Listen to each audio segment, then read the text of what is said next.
Talks. And oh boy, has it been a busy month already with Limb Loss Awareness Month in April. So I'm so excited that I have Click Medical team on board. So with me right down below is Eric Neufeld. He is a certified prosthetist, and he's also the owner of Agile Orthopedics in Colorado. And over this way, I've got Cameron Kennedy. And actually, he's got two cameras. Okay, this is going to get confusing tonight. He's got his leg cam right down there, so you can actually see his prosthetic socket. So it's kind of cool that way. We're going to give you guys a couple of minutes to jump on board. And as you guys know, those of you who've watched the show, you know I love to hear from my audience. I love to know who you are, where you're from, and what is in your coffee mug. So I am sporting my Click Medical Yeti mug. This is a really nice mug, and I'm going to tell you guys a little bit later on how you can win one of these mugs. So we're going to see who's on board. I see some people popping on board right now. All right. So what are you guys like? Where in Colorado are you guys? I'm in Denver right now. Okay. Yep, I'm in Denver too. You're in Denver too. Okay. So it's good. So how's the weather right there? Because right now in Florida, we're already starting to feel like it's summertime. It's teasing like a springtime. It's actually been really crazy windy the last couple of days. Yeah, the wind, it's like hurricane season in Denver for 48 hours. Yeah, exactly. I was like, you got to come to Florida. We'll show you a hurricane season. Yeah, no kidding. All right, Ryan, we got Ryan from Baton Rouge, and cup is dry. Well, that's no good, Ryan. Come on, go get yourself something. We got Bill on board with his water, Sandra drinking water. Y'all, too many y'all drinking water. We got Steven on board, Roll Tide. Tom McIntyre, our Canadian right there. Chuck Williams from Wyoming, and he says he has questions for Click Medical. Well, you came to the right place, Chuck. We're going to be answering a lot of your questions tonight. Hey, Adam, thank you for joining us. Cam, Eric, can you guys see the ticker tape? I see it. Yeah, this is really cool seeing everybody. Okay, and we got Nanny says it's raining in Kentucky. Those are the right letters for it. That's right. All right, guys, we're going to give you guys a couple of minutes. Those of you who are watching the replay, if you can put replay into the comments section, I do like to go back after the show has wrapped up to catch any questions that I may have missed, but also to see if those people who are watching the replay, if they had any questions as well. So now's your chance. We got Marianne. Marianne, I loved seeing your post about you wearing your orange. Guys, it's Wear Orange Wednesday. You didn't know that? I missed the memo on that. Oh, you missed the memo on that one. We got to fire your secretary. Hey, nice, Cam. There you go. All right, guys, we got a nice crew on board, so we're going to go ahead and get started. Hey, Bonnie from Tennessee. For those of you watching me for the first time, welcome. My name is Cosi. I'm a physical therapist, amputee specialist here in Tampa, Florida.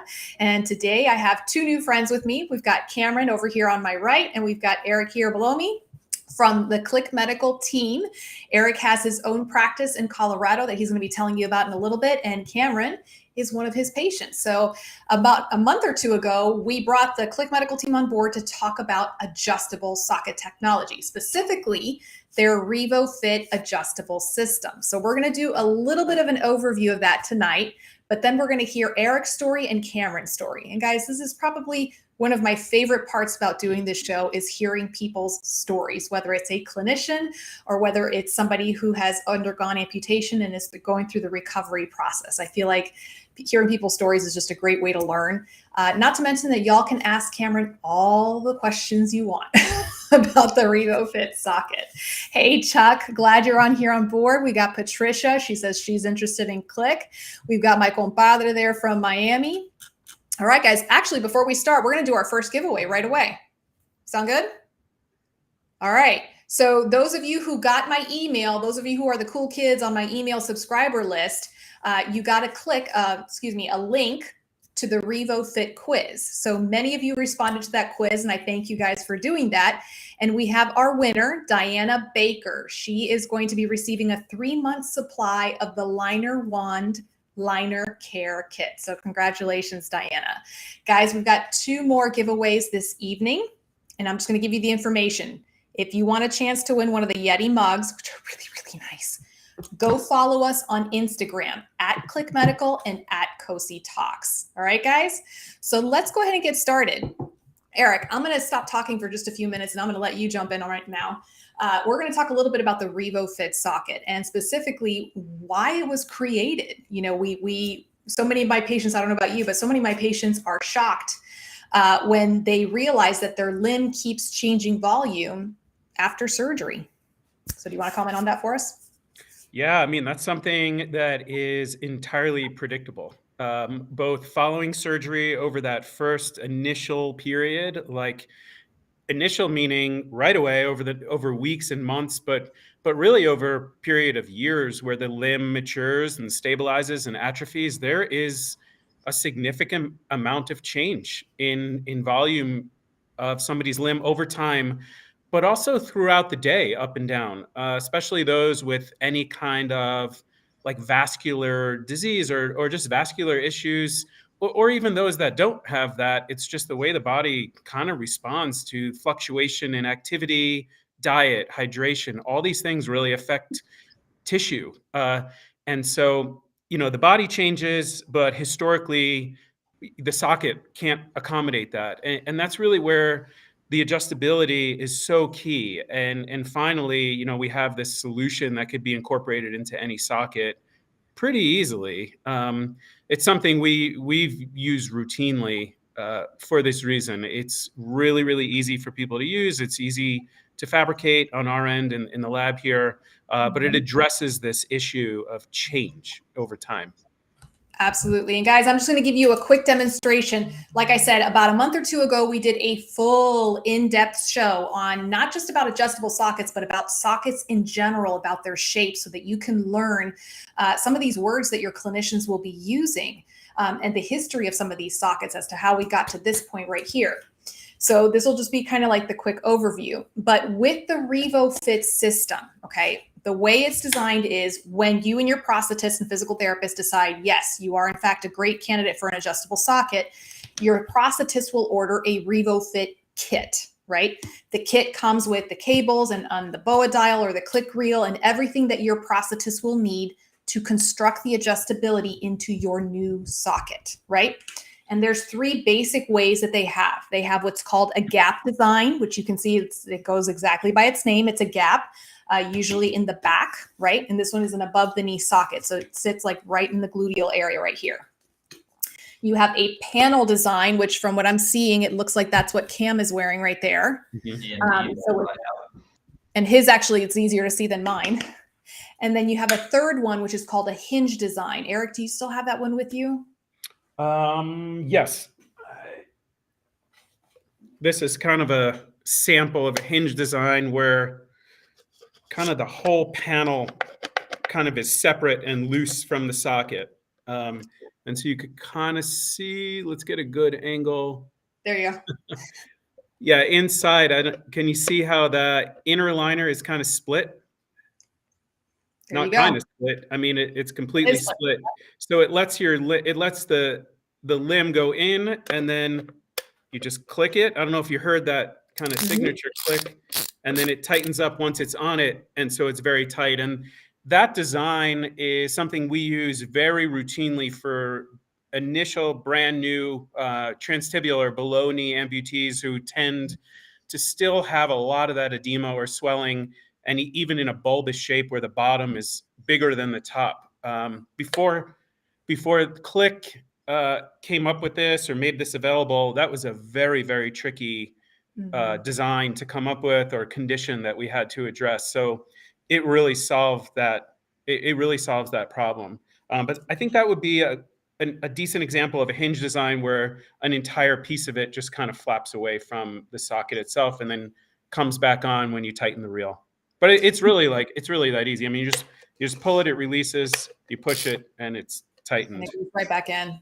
And guys, just so you know, because somebody asked me this on the last show, the socket that I'm holding is meant for modeling purposes. It does not necessarily mean that you're going to have all of these three dials on your socket at the same time. Typically, it's one dial that's put on there. And it's like he said, you push it in, click, and I can just see it already tightening up. It's very easy, very simple design to use, okay? And as Eric mentioned, this is meant for a very wide range of folks. I mean, even my first question when I met the Click Medical team was, can athletes use it? Because that seems to be a demographic that gets left out of some of this. And yes, so everybody from stay-at-home moms to folks who like to go hunting, sports, and everything in between is meant for this socket. And we just had a good question here that I wanted to pick up for you. Ryan asked, I just received my first leg Monday. When I asked about your product, the place I got mine said they are not meant to be used for folks in their first year due to the changes in the limb and the adjustments allowed. Is this true? I mean, maybe it's an unusual situation and there could be some rationale, but on first glance, given the facts, the simple facts that are there, I would disagree. I think that's actually when it's one of the most appropriate uses of the technology. Okay, so you'll agree. So, and Cameron's going to tell us later on in his story, right? This was the first socket that you used, Cameron? Yeah, this is my first ever socket, so I don't know any different. But with Okay. with volume changes in the leg, it sure does seem like, happening mostly in the first year. It seems like that would be the ideal time to use it. Yes. So Ryan, again, it could be that you have something specific to your case, but the generalized rule is that yes, this can be used for someone who's receiving their first sockets. So hang on, let me see. And guys, again, if I miss any of your questions tonight, I will go back and answer them. Oh, so there, Jamie at Click was answering for us there. She says, no, it's great for new amputees. And Cam will tell you tonight. Let's see. Bill says, I had Revo Fit in my last socket and will have it again on my new socket, casted 4.3, and I can't wait to get the new socket. Let's see. Bonnie asks, here's another great question, Eric, if you don't mind fielding this one. When is a good time to get an adjustable socket when you are in stubbies?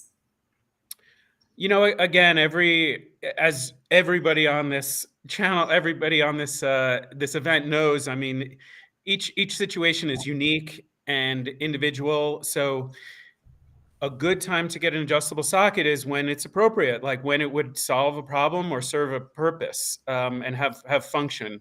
So not to not answer, but I think, if you're chasing around fit and changing sock ply throughout the day, that's a good indicator to me that an adjustable socket would be really appropriate.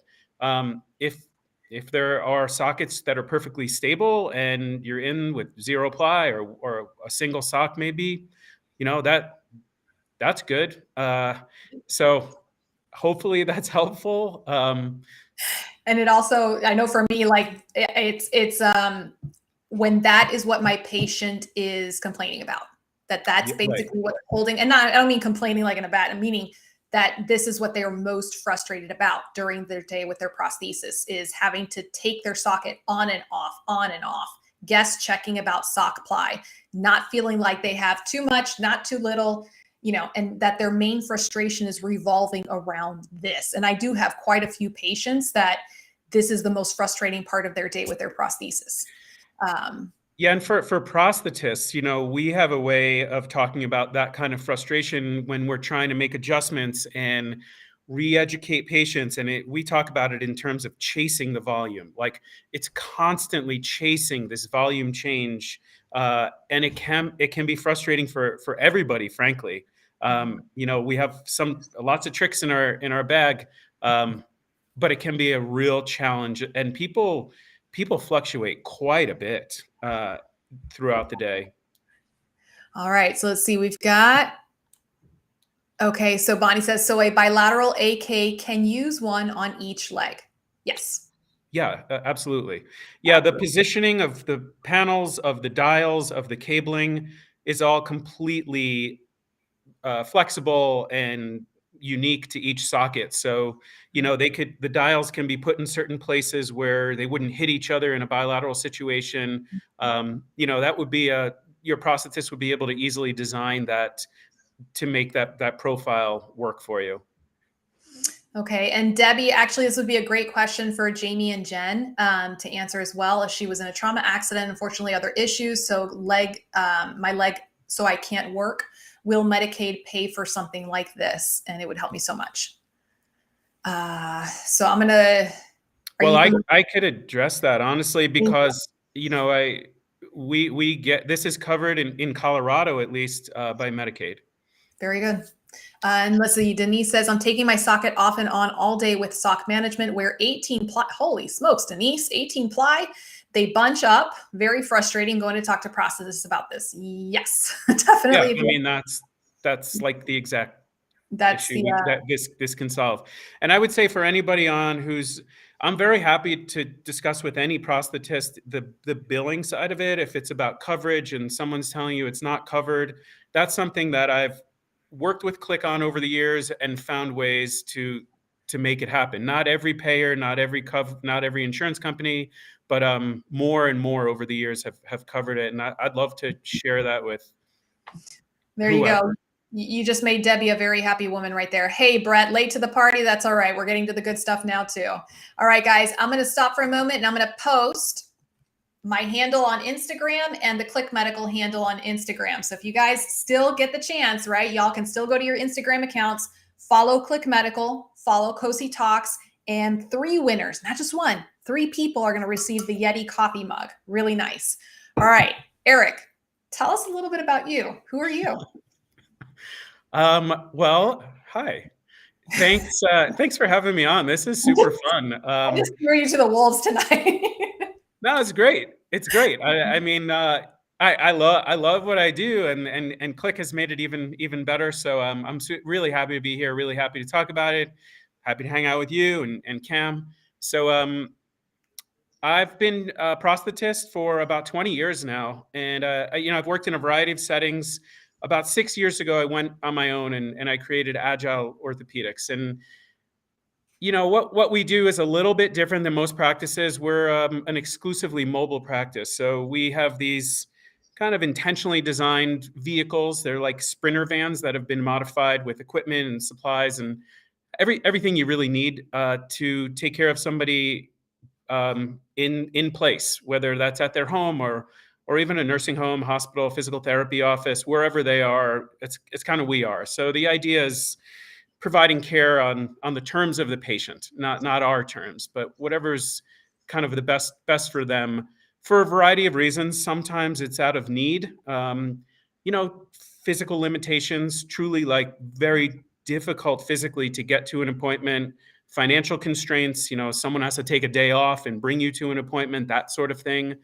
But also people who just find it convenient. There's like lots and lots of things to deal with all day. This is one thing you don't. We come to you, and it's just more of a philosophy, being agile, being able to move and see where you are, but also hoping that it creates agility within the patients themselves. And honestly, that's where Click comes in too. Like that has made the systems we design and develop even more agile. So they're flexible and we could be very creative and truly customize the experience and the socket for each person.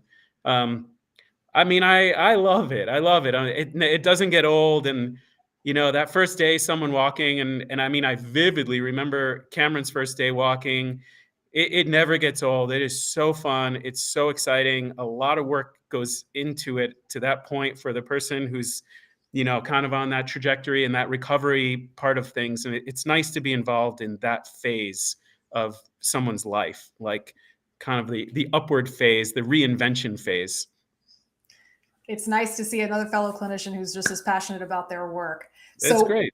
How did you become a prosthetist? This is the part I always like to find out is how did you become a prosthetist? What was the moment that led to? I was introduced to it in more of the like people who are technical practitioners. So the technical side, building, fabricating, and making the devices. I was very drawn to that. I love making stuff and building things. And at the time I was doing kitchens and bathrooms, like home renovations. That was the path I was headed down. But I was exposed to this, and it was like the first second I saw the lab and making these devices, I fell in love with it. But then really the transition into patient care, the clinical side, was really spoke to me, and still does. Like having purpose, I guess, would be the best way to summarize it. This for me is very fulfilling, having purpose and like truly connecting with people in this very intimate, meaningful way. I just love it. So that's kind of the high broad strokes of how I found myself here. And guys, I'll tell you what, a lot of clinicians, by the time they reach that 19, 20 year mark, a lot of clinicians are kind of winding down, and Eric does not sound like he's slowing down anytime soon. So no, I mean, I feel like in many ways we're just getting started. I think I think that the in-place care is a really important move within healthcare overall in our country. And I feel like I'm just starting to understand the real value there, and other ways even to add value, being, kind of addressing the condition of amputation, not like somebody's residual limb alone. But people do have certain needs and areas where we can really have some influence and, and have purpose. Sounds good. Amy has a great question. She says, I'm in a hybrid system, pin lock and suction. Would that work with the Revo Fit? Yeah, that's not an issue, because the Revo Fit goes on the outside socket. The suction's created with the inner liner. So that inner liner has to be solid. The style I showed you before with that big split, that would not work in that case. But that's straightforward to do suction. Sounds with good. The system, incorporating the system, no problem. All right. So guys, we're headed for our next giveaway. And this one is for you guys who are my quick draw McGraws. All right, ready? You're going to hear furious type. All right. I just posted a link there, guys, to the Click Medical website, specifically their provider directory. So they have a very handy dandy directory by state of all the prosthetists who make and use Revo Fit in their practices. I know I have looked this thing up many, many times myself. So I want you to go find a provider in your state and put it into the comments section. All right. And we're going to pick a winner. And that winner is going to get a Cosi Talks Strong Body book. And I'm digging it up here. All right, guys. So this is the Strong Body book. It's got exercises for above the knee and below the knee, for beginner, intermediate, and advanced, head to prosthetic toe fitness. It's all there, and one lucky winner is going to get it. So guys, go ahead and start putting in who is a provider in your state, and we're going to pick a winner shortly. In the meantime, Cameron has been waiting so patiently. So Eric, you and I are going to shh, and it's his turn to get going. So Cameron, like, this is 2 firsts here on this show. You're the first one to bring your own leg cam, which is just so cool. And you're also the first one to come prepared with like a PowerPoint presentation. Like, y'all, we were doing the pre-interview and I'm sitting here furiously taking notes of everything Cameron's telling me. He's like, it's all here. It's beautiful. So we're going to go ahead and share the screen.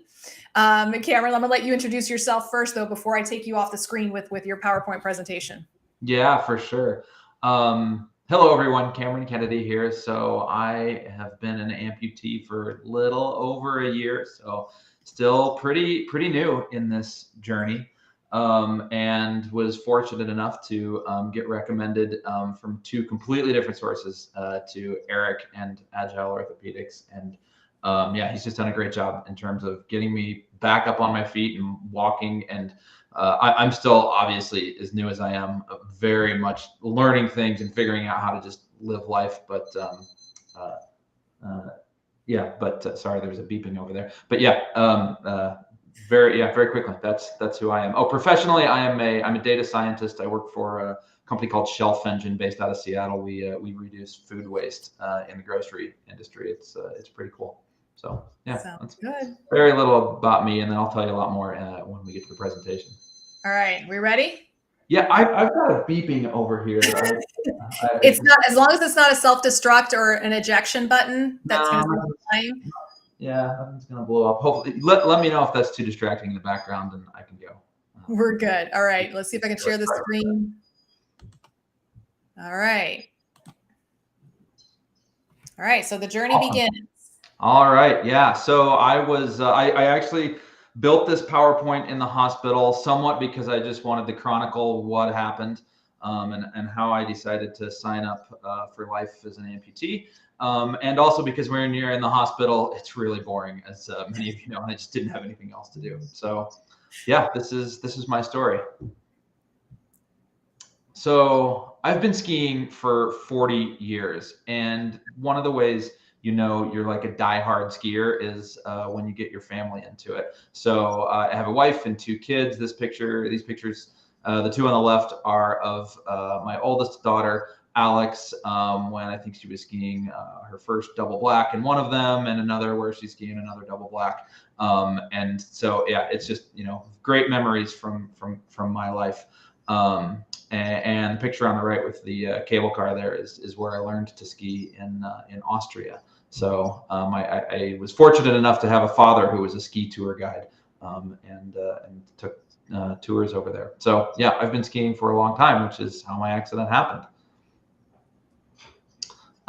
So yeah, about a year ago, a little over a year ago, I was taking Alex down to ski school, and this picture was not obviously of me on the day, but I was coincidentally wearing a yellow jacket, and it was this perfectly groomed run. So even if you don't know anything about skiing, like groomed runs are like they're really easy to ski. It's kind of like walking down a sidewalk. It's not like I was jumping off a cliff or anything that you would expect like to have an accident like this. So blue groomed run, and all of a sudden I hit a lip, and I don't really know what happened. I'll say I blacked out, but I didn't lose consciousness overall. But I think anytime you go through a traumatic accident like this or a car accident, I think it sounds like it's pretty common to not have a really great memory of the exact incident itself. So those few seconds, I just have really loose memories of like suddenly tumbling and then crashing into trees and kind of coming to and looking up and thinking, oh wow, this was a big hit. What, you know, what can I do? And I tried to, I was not skiing in the trees, but I fell and I kind of sloughed off the run into the trees. And I thought, okay, I just need to get myself back on the run. And I had that horrible moment where you start to kind of, you know, try to get up and your legs don't really go, and they're kind of jelly. Like you pull them over and they just were not, you know, things were not attached down there. And that picture is down below is kind of where I hit the tree, hit it pretty much in the same spot on both legs. So I screamed for help as loud as I could. Thankfully, somebody heard me, came by. I think it was a ski instructor, and he said, "Hey, dude, you want help getting back up on the run?" And I'm like, "No, I need you to call ski patrol right now." So shortly thereafter, ski patrol arrived, and they gave me this drug that I'd never heard of. It's called ketamine. Learned later that it's horse tranquilizer. So that's where my memories completely end. And then I have like just a couple of like very like, you know, maybe like one memory every 30 minutes of, I looked up, I remember smelling snowmobile exhaust. And then I looked up again and I remember being in the ambulance. And then I looked up again and I remember being in the ER. So they took me to the local hospital, Aspen Valley Hospital. I was skiing at Snowmass, and again, that's a mountain that I've skied and know super well. I've skied it since I was 4 years old. So yeah, injuries to my right leg just completely destroyed it. And the big news there was that I hit the tib fib so hard that it slammed those back into the main artery in the vein that supply blood to and from the lower extremity. And then on the left leg, this is the quote, the good leg, hit it and you know, broke my tib fib, fractured it, had avulsions to my ACL and MCL, and as well as an injury to my meniscus. So like I said, I was kind of in and out of consciousness. I remember at one point they said, okay, this is all we can do for you here. You're going to have to be airlifted to Denver, because they didn't have the vascular repair surgeons there in Aspen. So they brought me on a helicopter over to Denver. And if not this exact helicopter in this picture, one that looks identical to it, and they flew me to St. Anthony Hospital, which is a very reputable hospital in Colorado. And they actually restored blood supply to my lower leg about 6 hours after the incident. But that turned out to be just a little too long. And I didn't know this at the time, and no one really knew it at the time. But honestly, the story on day one here was, am I going to live? Now, lucky me, I didn't know any of this. I was totally, unconscious. But my wife, who found out soon after my accident, she didn't know if I was going to make it that night. So it was a really scary time for a lot of my family. All right, so over the next several days, I had several surgeries. I mean, you can imagine I was on all sorts of heavy narcotics. But after the 5th surgery, they said, I'm sorry, there's just no way you're going to be able to keep your leg. And fortunate is not quite the right word, but at least it was a black and white case. It wasn't a case like maybe some of you had to deal with where it's like, well, maybe we could try to save it. And then you live with it for years. And eventually you decide to amputate. The doctors were all like, yeah, this is, you just got to amputate. That's it. So March 1st, a year ago, we amputated.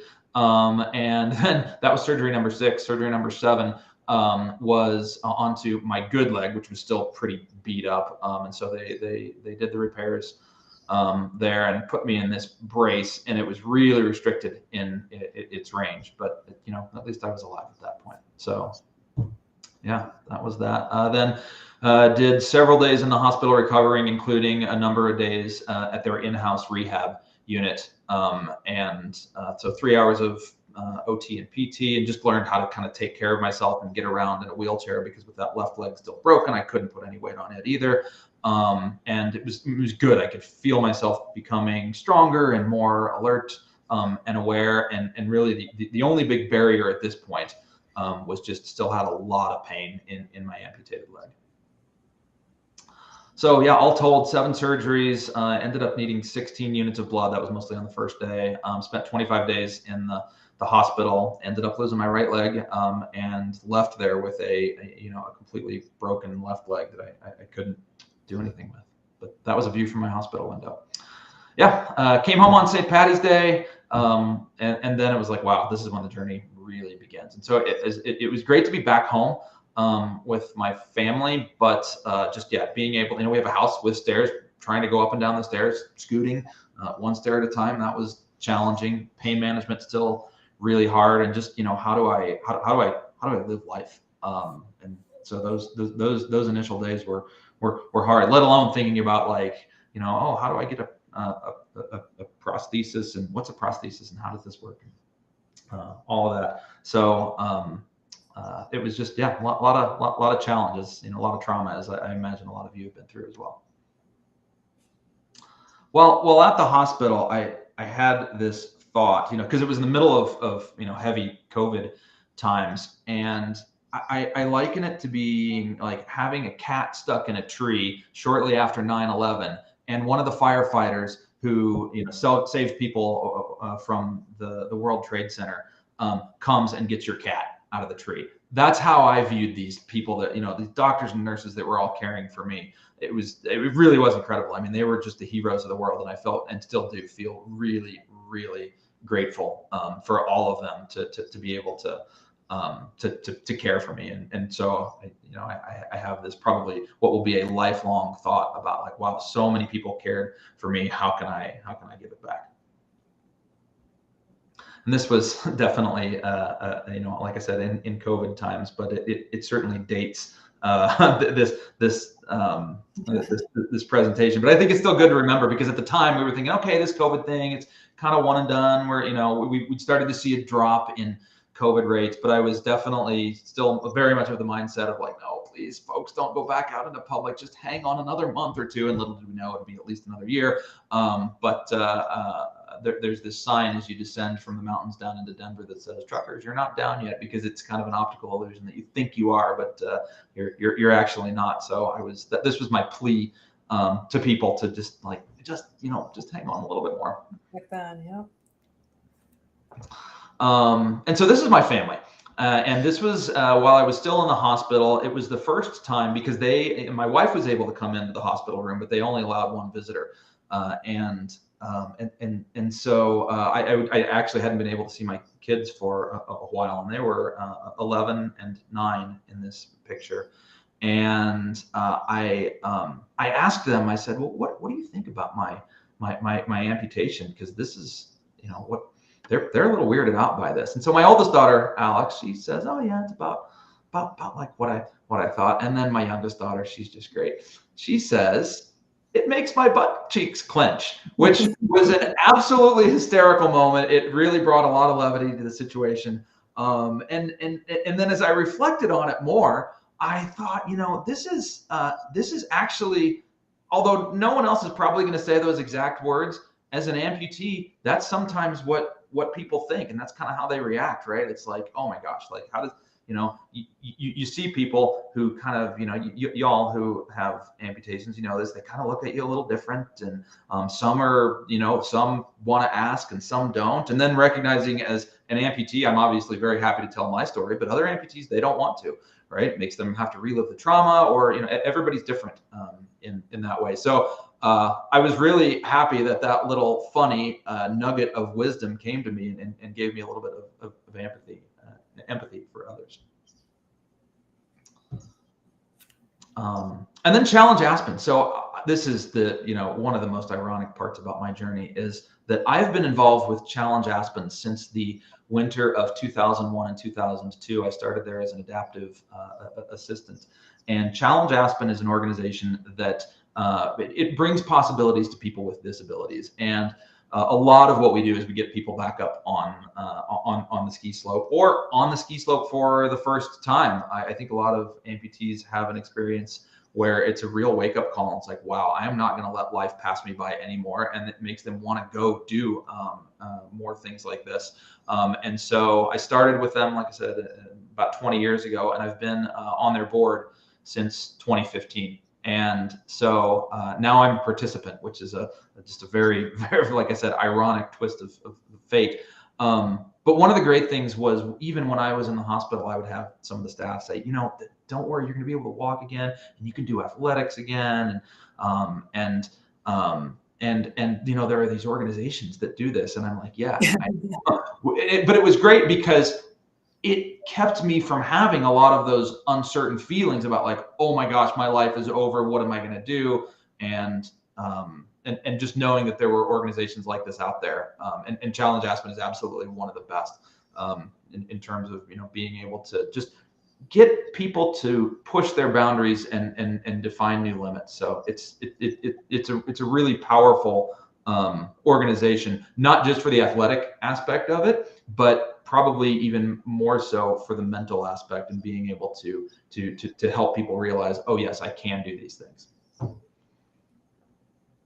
And this was my wall in the hospital. So before I went into my amputation surgery, this wall was totally blank. And when I came back, my wife had posted all these pictures from friends and family just wishing me well. And so this was just, a thank you to them, because first and foremost, my wife, she was amazing. Gina was just, incredible in this whole journey. And so many other people along the way that helped. So yeah, that's my story. Happy to talk. What questions can I ask? What questions? We're going to get to that in just a minute, because I've got questions for you. Yeah, for sure.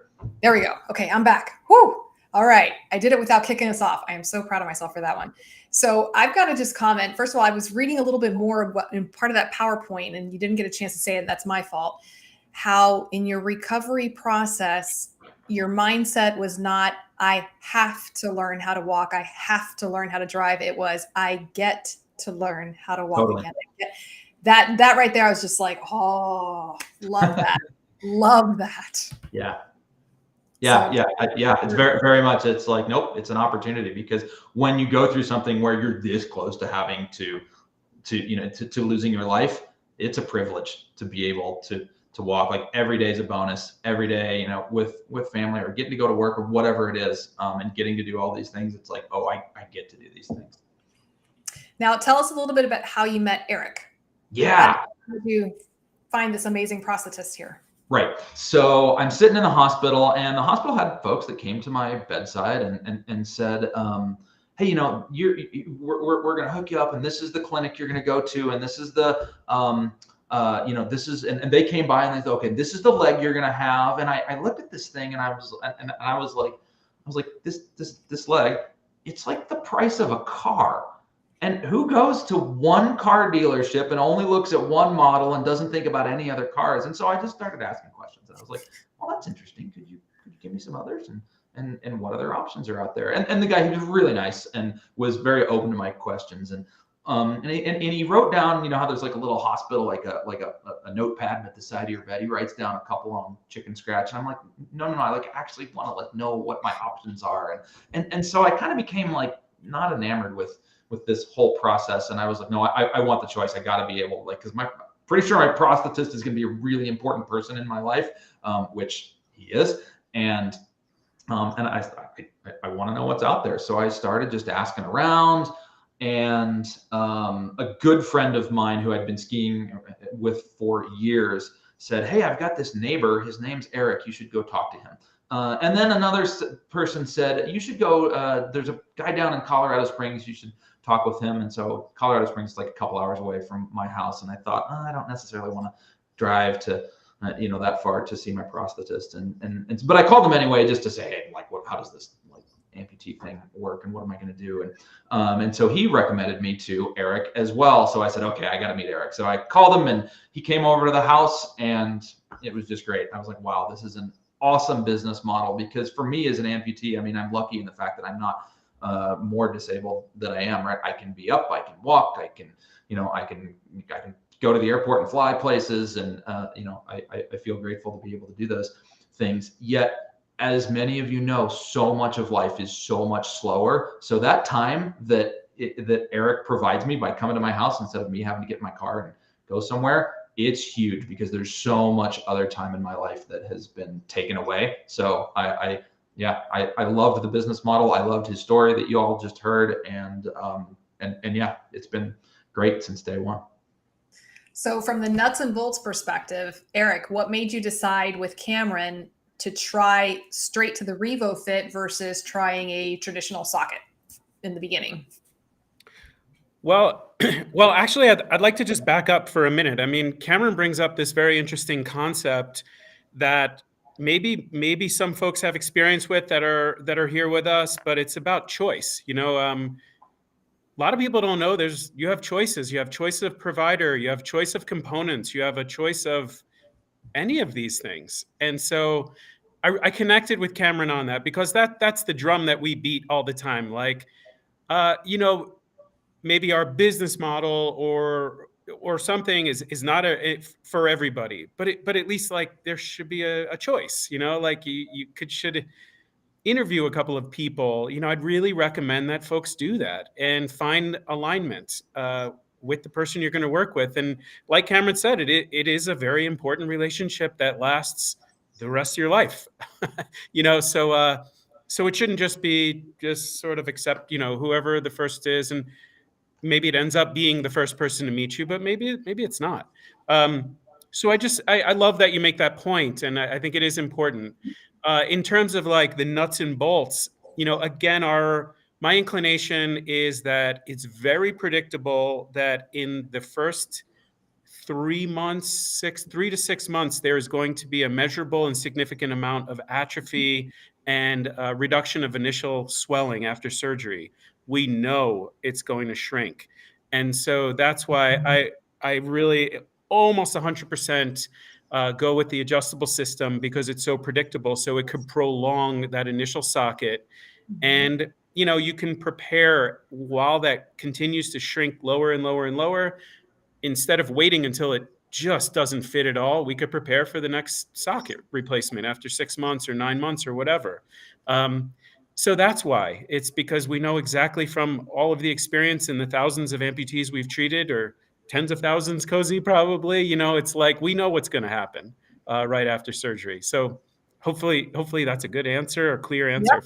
No, well done. And the reason I'm smiling this big is because, do you know how many times on this show I talk about having a choice and interviewing your clinician and trial testing, the same way you take a car for a test drive before you buy it.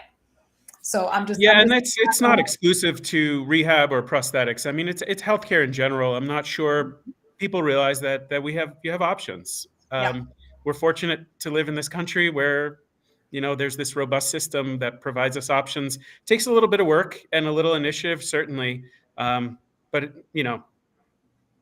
I believe in it. And it sounds like you do too. Now, Cameron, you mentioned something about how, life as an amputee means that things can sometimes take a little bit more time.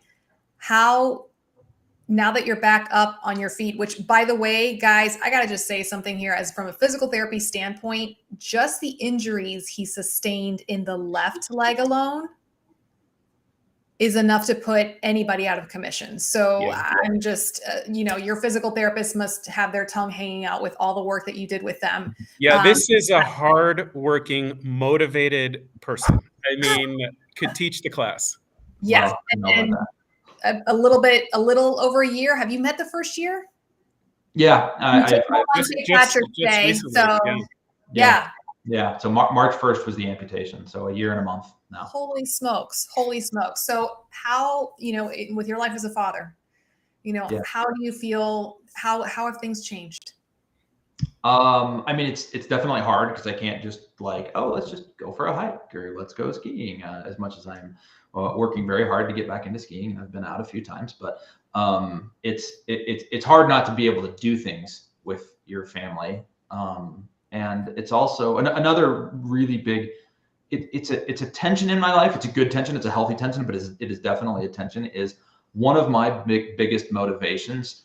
In addition to just getting back into doing anything physically again, was really the mental aspect and the kind of the fulfillment that I get from going back to work. And I'm fortunate in that I can do my job remotely and had been doing it remotely since the beginning of COVID. But coming out of the hospital and making sure that I got off narcotics, because employers don't like it when their employees are choose stuff on narcotics.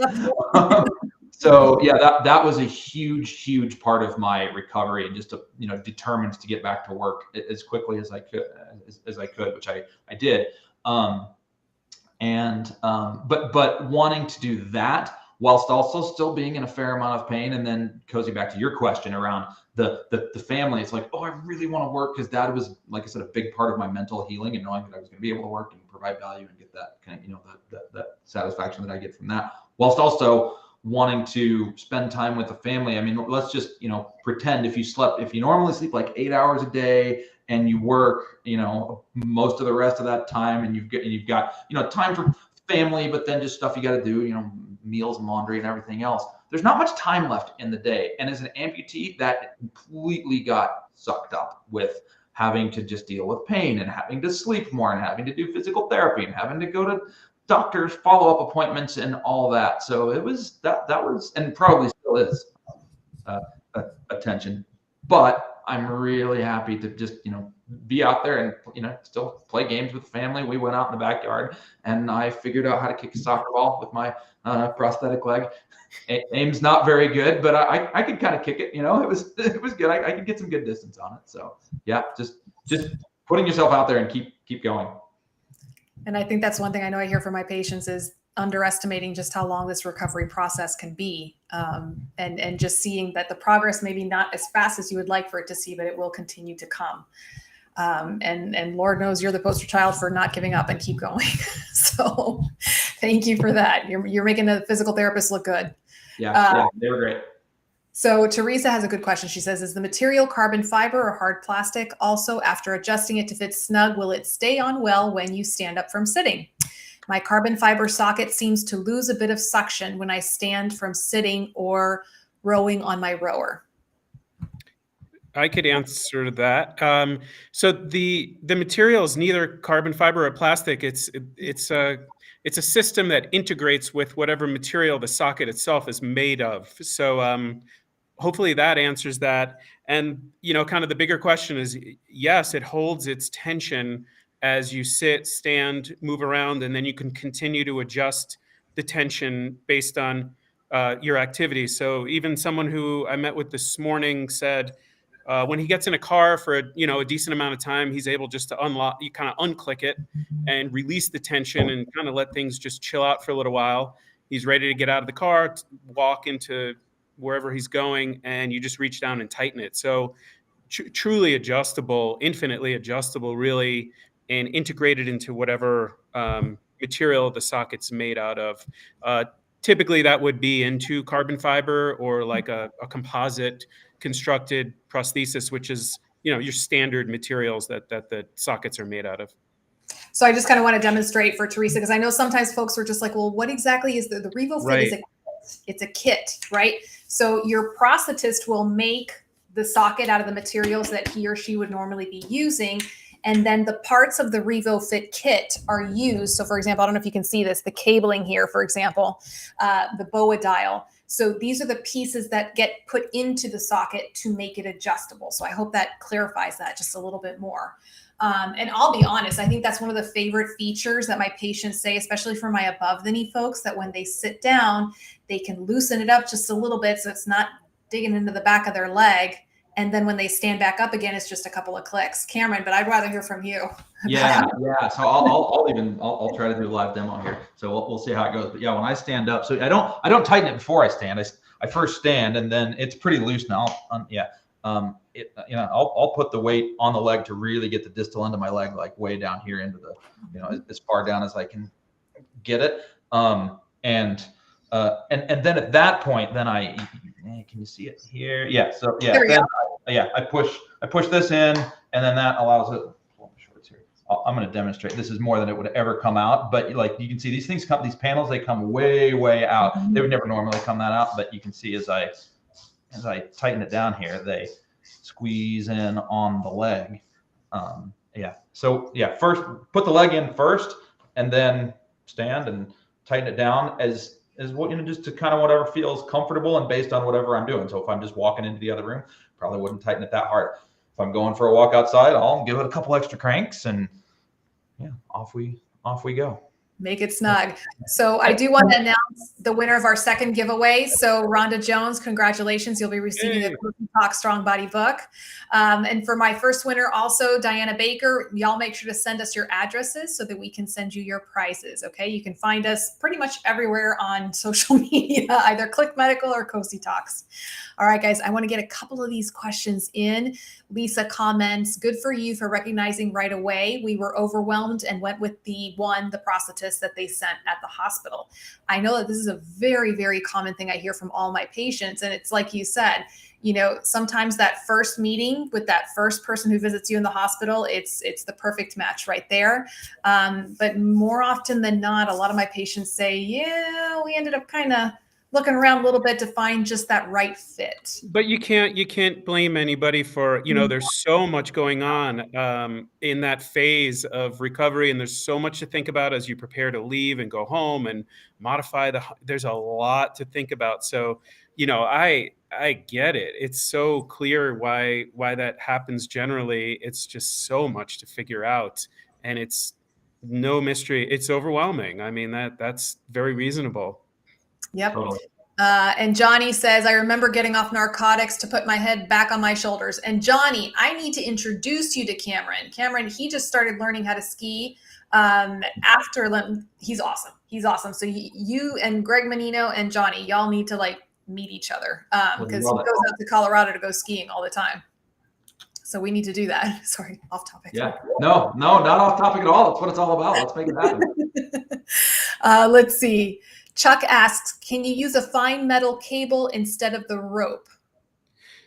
Yeah, there's a version of it with a metal cable, like a version of the BOA system. I think they use on other products, but and I've seen that used, but the metal cable, it fatigues very quickly and fractures because you are moving it every day, all day. So you know how metal, like a paperclip, if you do it over and over again, it just breaks. That's what happens with the metal cable. So these aren't like cotton strings or like this is fiberglass fiber. I mean, the folks from Click I don't know what they're made out of, but this is an incredibly strong material. It does occasionally need to be replaced, but it's not a biggie, not a big deal to replace it truly. I mean, they have little repair kits and replacement kits, but the metal cables do not work well at all. They break way faster. Okay. And actually, Eric, if you don't mind showing the one of the check socket that you have, yes. I do like to point out, because a lot of folks are just like, well, how am I going to know if it's the right thing for me and making a new socket? So Click Medical has a diagnostics kit that your prosthetist can use to build it into your check socket to basically play around with it and see if it's going to work or not. So yeah, so this is, I mean, I'm sure most of you are familiar with this kind of check socket phase where it's clear. This one, we have a little like kind of flexible inner liner, but it's that clear plastic you could see my hand through that we use for the check sockets, or I call them prototypes and think of them as prototypes. It's super easy to diagnostically put the click system on it. And it just takes, honestly, for the prosthetists and the technical practitioners, you do it a couple of times and it's like, it's no big deal. And then you just fiberglass over it and it kind of simulates what the final socket would feel like, look like. You can operate it, kind of clicking it in, tightening it, that kind of thing. And you could see kind of what we're calling the rope. I don't remember what Click calls it, like the filament, but it's not like string. It's like a very special, strong material. It is very strong. I'm plucking away at it here and I'm like, this thing isn't going anywhere. It's pretty strong. Yeah, and it kind of frays before it breaks. So you do have a little bit of, if and we educate to like kind of keep an eye on it and look at it periodically, and you could get a little advanced warning before it may start to go, but it lasts quite a while. I mean, Cam, I know we've replaced it once or twice, but I mean, this is a super heavy duty user and it holds up. Yeah, it's good stuff. Yeah, for those who can't read the comments, Jamie at Click is saying that it's called lace. Is there a term for it? Right, lace. And it's, we'll just say it's fishing line, but special fishing line, because she says it's 500 pounds fishing line that they use to catch alligators. I would say a fishing line for a great white shark. Exactly. Yeah, I mean, it looks like thick dental floss, but I promise it's pretty tough stuff. Strong stuff. Carrie said, and I wouldn't, sorry to cut you off, Cosi, but this is an area almost like this discussion about patient choice. There's some empowerment too. Like if folks are interested in learning how to replace it themselves, I think that's really great and very doable for anybody who wants to and has some technical know-how, but it doesn't require like fancy special tooling or anything like that. It's a pretty straightforward kind of thing to do. Many patients replace it themselves, and we always give them replacement kits to keep around. So it's manageable, certainly. I think the elegance is the simplicity of the design, which I love. Totally. Carrie says, thanks for sharing your story, Cameron. I'm cheering you on. I've been an amputee for 43 years and applaud your one-legged journey so far. Nice. So here's a question I always like to pose to my special guest, Cam. What advice would you give a new amputee? Well, we've talked about it so much, but choice. That is definitely like advocate for yourself, right? It does take a little bit of fortitude, right? The system's not going to come to you to do it, but just recognize that there are options out there and go find them. So that's by far my biggest piece of advice. Very good. And Ryan says, kind of piggybacking on that one, so if you went with the first socket and you're not happy, how long before insurance companies consider allowing for replacements? That's a That's a great question. Yeah, that's a really, really important question. The way that insurance companies evaluate or approve any kind of new device is based on need and not really a length of time. And that need is generally a change in your presentation or like an anatomical change. So this idea of shrinking, changing volume, losing weight, those would be like the most common. Gaining weight would be another kind of common scenario. If you lose the fit of the prosthesis, there's a reason for that. And once that's documented, and if it's significant enough, it's not really that hard to get it approved if there's a reason for it. I think if there's no changes, I believe after 5 years, Medicare will allow a new one, and most insurance companies follow Medicare guidelines. Okay, there you go. But you have to think about it in terms of like the reason, not the time. Medical necessity. That's the word. Those are the words I was looking for. Yeah, I wanted to respond to a question in the chat from Tammy who asked, so socks aren't needed. Thank you. Yeah, and that was one that I wanted to talk about anyway, because I have heard from Eric and just following other amputee chats and websites and whatnot about everybody and all their socks and this ply and that sock, and honestly I don't know what you're talking about. And I think that's because of this system, right? it's like having, you know, an adjustable number of socks on at any time at the twist of a knob. So it's, yeah, so no, the answer, Tammy, to your question is no, socks are not needed, at least not for me anyway. Yeah. And it can accommodate up to 8-ply? The adjustability itself? Like what's the adjustability equivalence? Mm-hmm. Yeah, I think it's actually more than that, because like you could even see kind of on Cameron's, we've added padding to the panels, so it's even more like I think it's more than that, honestly. But it's at least that, I would say. Yeah, it's kind of hard to see, but this layer, it started out much thinner, and then as my leg shrank over time, as opposed to, and you think about this in terms of like the medical costs, like running out of control in the country, like instead of like making an entirely new socket that's just a little bit thinner, all Eric did was added, you know, a few millimeters to this panel, so now it's smaller, and it's smaller and therefore grips me tighter. Yep. And so I just got the message. It's up to 10-ply. So guys, if you think about it, for most folks, I know that the textbook would tell you that when you reach 15-ply, that's the time to get a new socket, right? But y'all have heard me say before in the show, it's more about how it feels on you. A lot of my own patients, when they reach that 8-ply, 10-ply mark, they're feeling squidgy because they just can't feel in the socket anymore. And, you know, I do have some outliers that they get up to 15, 20-ply and they're still walking fine. Don't ask me how. So if you think about it, this socket can accommodate up to a socket change, if you think about it that way. So that's pretty impressive. And a lot of folks who use the Revo Fit socket can forego, like Cam, having to use socks completely, which is kind of nice. I know here in Florida, not having to put on layers of hot, sweaty socks would be a really great option. Sure. Let's see. Joe, I'd love to hear a little bit more about that. If you want to go ahead and send me a message just to see how we can help. Debbie says it takes me so much time just to put my socks on, and not to mention if you have to take them off during the day or add more on. Tammy says, yep, she goes from 4 to 14-ply in one day. Yeah. Let's see. Sorry, guys. I'm trying to make sure I get Kristen. Oh, Kristen says hello, Eric. Kristen Level. Hey, Kristen. She's there. All right, guys. We got our last giveaway winners.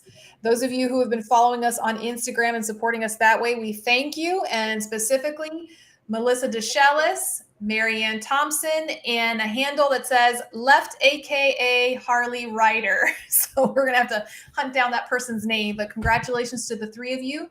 You will be receiving a Click Medical Yeti tumbler mug. So cheers to you and thank you for the support.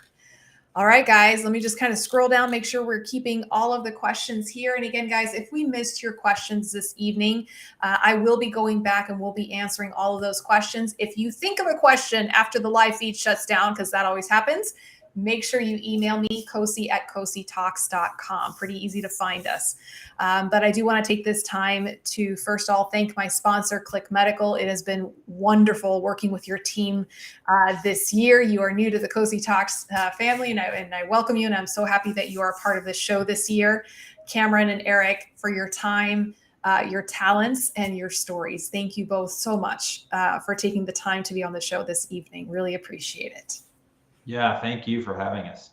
Yeah, thanks for letting me be involved. It's been really nice.